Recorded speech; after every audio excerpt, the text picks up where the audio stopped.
नमस्कार बंधुरा केमन आछो तोमरा सबाई आशा करी सबाई खूब भालो आछो। शुभमिता ब्लगे सबाइके स्वागत जानाई। आज के तोमादेर साथे भोगेर बाँधाकपिर घंट रेसिपि शेयर करब। भोगेर बाँधाकपि किभाबे एत सुस्वादु हय, कि मशलाई बा व्यवहार करे, पुरोटाई तोमादेर साथे आमी शेयर करब। आर शेयर करब एई अफ सिजनेर बाँधाकपिके किभाबे तोमरा खूब सहजेई 5 मिनिटेर मध्य प्रेसार कुकार छाड़ाई सुंदरभावे सेদ্ধ करे निते पारो। तो रेसिपिटा केउ स्किप करो ना, स्किप करले किन्तु कोनो किछु बुझते पारबे ना। कन्टिन्यू करते थाको, आशा करी रेसिपिटा तोमादेर अनेक भालो लागबे। बर्षाकालेर बाँधाकपि खूबই कम नरम হয়, এই জন্য এখানে আমি অর্ধেক বাঁধাকপি নিয়েছি, খুব বেশি বাঁধাকপি নিইনি। বাঁধাকপিটাকে একদম মিহি করে সরুভাবে কুচিয়ে নিয়েছি। আলু নিয়েছি বড় সাইজের 3টে, একটু ডুমোভাবে কেটে ধুয়ে পরিষ্কার করে রেখেছি। কড়াইয়ের মধ্যে সরষের তেল গরম করে আলুগুলো দিয়ে আলুগুলো লবণ বা হলুদ কোনো কিছু না দিয়েই নাড়াচাড়া করে লালচে রং ধরিয়ে ভেজে নেব হাই ফ্লেমে। हाई फ्लेमे नाड़ाचाड़ा करेছি। देखो आलूगुलो सुंदर लालचे रंग धरे गेছে। एरपर आलूटा तुले रेखे दिচ্ছি। এই তেলের মধ্যেই ফোড়নে দেব তেজপাতা, শুকনো লঙ্কা, 5 ফোড়ন আর দেব সামান্য একটু হিং। যে কোনো নিরামিষ রান্নাতেই কিন্তু হিং দিলে তার স্বাদ খুবই ভালো আসে, এই জন্য অবশ্যই হিংটা দিও। এরপর দিয়ে দিচ্ছি থেতো করে রাখা বা গ্রেড করা আদা 1 চামচ পরিমাণে। এইখানে তোমরা থেতো করা বা গ্রেড করা যে কোনো কিছু দিতে পারো, তবে আমি এখানে গ্রেড করা আদাটা ব্যবহার করেছি। সুন্দরভাবে দেখো আদাটা ভাজা হয়ে গেছে। এরপর এইখানে বাঁধাকপিটা দিয়ে দেব। বাঁধাকপি আগে থেকে সেদ্ধ করে রাখার কোনো দরকার নেই, তাহলে কিন্তু বাঁধাকপিটা ভাজা হবে না, সেই ক্ষেত্রে খেতে ভালো লাগে না। আমি লবণ ছাড়াই বাঁধাকপিটাকে নাড়াচাড়া করে বাঁধাকপির গায়ের জলটা শুকিয়ে একটু ভেজে নেব। এই অফ সিজনের বাঁধাকপির মধ্যে কিন্তু একটা স্মেল থেকে যায়, যেটা খেতে ভালো লাগে না, কিন্তু এইভাবে যদি লবণ ছাড়া কিছুক্ষণ নাড়াচাড়া করে নেওয়া হয় তাহলে একদমই কিন্তু সেই গন্ধটা চলে যায়। বাঁধাকপির জলটা শুকিয়ে গেছে। এরপর আমি এখানে কিছু গুঁড়ো মশলা ব্যবহার করছি, সব কিছু হাফ টেবিল স্পুন করে।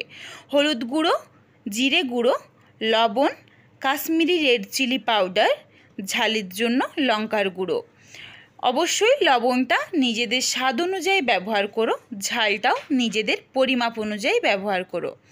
এইখানে এরপর সমস্ত মশলা একসাথে নাড়াচাড়া করে বাঁধাকপির সাথে সুন্দরভাবে মিশিয়ে নিয়েছি। এরপর দিয়ে দিচ্ছি ভেজে রাখা আলু। আলুটা হাই ফ্লেমে ভাজা ছিল, তো এখানে কিন্তু আলুটা সেদ্ধ হয়নি, শুধু লালচে রং করে ভেজে নিয়েছিলাম।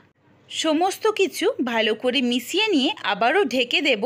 এরপর লো ফ্লেমে রাখবো, তাহলে বাঁধাকপি থেকে জলটা বেরিয়ে আসবে লবণ দেওয়ার জন্য। এরপর একটা ভাজা মশলার গুঁড়ো বানিয়ে নেব।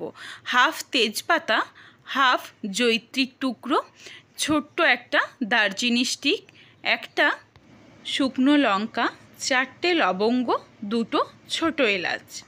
সব এইগুলোকে আগে নাড়াচাড়া করে 2 মিনিট লো ফ্লেমে ভালোভাবে ভেজে নেব, কারণ এইগুলো একটু বড় মশলা, এইগুলো কিন্তু ভাজতে একটু সময় লাগবে। এইগুলো নাড়াচাড়া করে 2 মিনিট মতো ভেজে নিয়েছি লো ফ্লেমে। এরপর দিয়ে দিলাম গোটা জিরে 1 চামচ। 1 চামচ গোটা জিরে দিয়ে এর সাথে একসাথে নাড়াচাড়া করে নিলাম। দেখো সুন্দর একটা লালচে রং ধরে গেছে। এরপর নাবিয়ে ঠান্ডা করে তারপর গুঁড়ো করে নিয়েছি, একটু দানা দানা মতো রেখেছি, একদম মিহি করে গুঁড়োটা করিনি। এইদিকে দেখো জল ছেড়েছিল সুন্দরভাবে বাঁধাকপি থেকে, আর জলটা একদম সুন্দরভাবে শুকিয়েও গেছে। এরপর এইখানে 1 কাপ পরিমাণে ঈষদুষ্ণ গরম জল দিয়ে দিয়েছি, নাড়াচাড়া করে মিশিয়ে নিলাম। এরপর জলটা সুন্দরভাবে ফুটে যাওয়া অবধি অপেক্ষা করব। জলটা সুন্দরভাবে দেখো ফুটে গেছে। এরপর বাঁধাকপিটাকে সুন্দর করে সেদ্ধ করে নেওয়ার জন্য আমি এইখানে 1 চিমটি পরিমাণে খাবার সোডা দিয়ে দিলাম। এর পরিমাপ যাতে কোনোভাবেই বেশি না হয়, এই দিকে অবশ্যই খেয়াল রাখতে হবে, কারণ একটুখানিও যদি বেশি হয়ে যায় সেই ক্ষেত্রে কিন্তু একদম ভেঙে যাবে বাঁধাকপিটা, একদমই গলে যাবে। তো দেখো 1 চিমটি খাবার সোডা দিয়ে দেওয়ার জন্য সুন্দরভাবে সেদ্ধ হয়ে গেছে, কিন্তু একদম গলে যায়নি। তোমাদের যদি মনে হয় 1 চিমটি খাবার সোডা দেওয়ার পরে দরকার হলে আবারও 1 চিমটি মিশিয়ে দেওয়া, কিন্তু একসাথে বেশি পরিমাপে দিও না।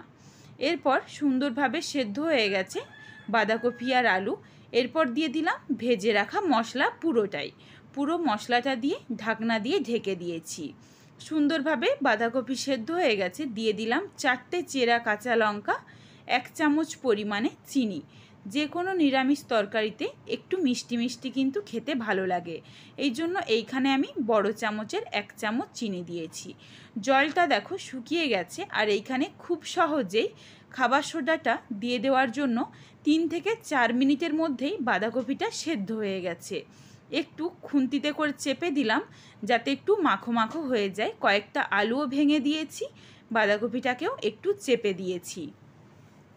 এরপর এইখানে আর গরম মশলার গুঁড়ো দেওয়ার দরকার নেই। দিয়ে দিলাম 1 চামচ ঘি।